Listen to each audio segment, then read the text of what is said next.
ರಾಜ್ಯ ಸರ್ಕಾರದ ವಿರುದ್ಧ ಬಿಜೆಪಿಯ ರಾಜ್ಯಾಧ್ಯಕ್ಷರು ವಾಗ್ದಾಳಿ ನಡೆಸಿದ್ದಾರೆ. ಕೇಂದ್ರ ಕಡಿಮೆ ಬೆಲೆಗೆ ಅಕ್ಕಿಯನ್ನು ಕೊಡಲಿಕ್ಕೆ ತಯಾರಿದೆ, ಆದರೆ ರಾಜ್ಯ ಸರ್ಕಾರದ ಬಳಿ ಹಣವೇ ಇಲ್ಲ ಅಂತ ಹೇಳಿದ್ದಾರೆ. ನೌಕರರಿಗೆ ಸಂಬಳ ಕೊಡದ ಪರಿಸ್ಥಿತಿ ರಾಜ್ಯ ಸರ್ಕಾರದಲ್ಲಿದೆ. ಬೆಂಗಳೂರಿನಲ್ಲಿ ವಿಜಯೇಂದ್ರ ಅವರು ರಾಜ್ಯ ಸರ್ಕಾರದ ವಿರುದ್ಧ ಹಿಗ್ಗಾಮುಗ್ಗಾ ವಾಗ್ದಾಳಿ ನಡೆಸಿದ್ದಾರೆ. ಸರ್ಕಾರ ಜನರನ್ನ ಭಿಕ್ಷುಕರು ಅಂದುಕೊಂಡಿದೆಯಾ ಅಂತ ಹೇಳಿ ಪ್ರಶ್ನೆ ಮಾಡಿದ್ದಾರೆ.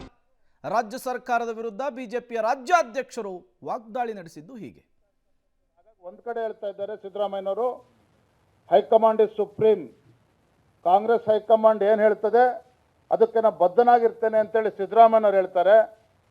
ಮತ್ತೊಂದು ಕಡೆ ಸಿದ್ದರಾಮಯ್ಯನವರ ಬೆಂಬಲಿಗರು ದೆಹಲಿಗೆ ಹೋಗಿ ಕಾಂಗ್ರೆಸ್ ಹೈಕಮಾಂಡ್ಗೆ ಎಚ್ಚರಿಕೆಯನ್ನು ನೀಡಿದ್ದಾರೆ.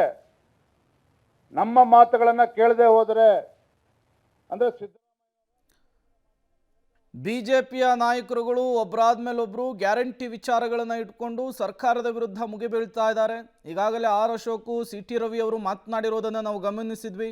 ಈಗ ಬಿಜೆಪಿಯ ರಾಜ್ಯಾಧ್ಯಕ್ಷರಾದಂತಹ ಬಿ.ವೈ. ವಿಜಯೇಂದ್ರ ಅವರು ಕೂಡ ವಾಗ್ದಾಳಿ ನಡೆಸಿದ್ದಾರೆ.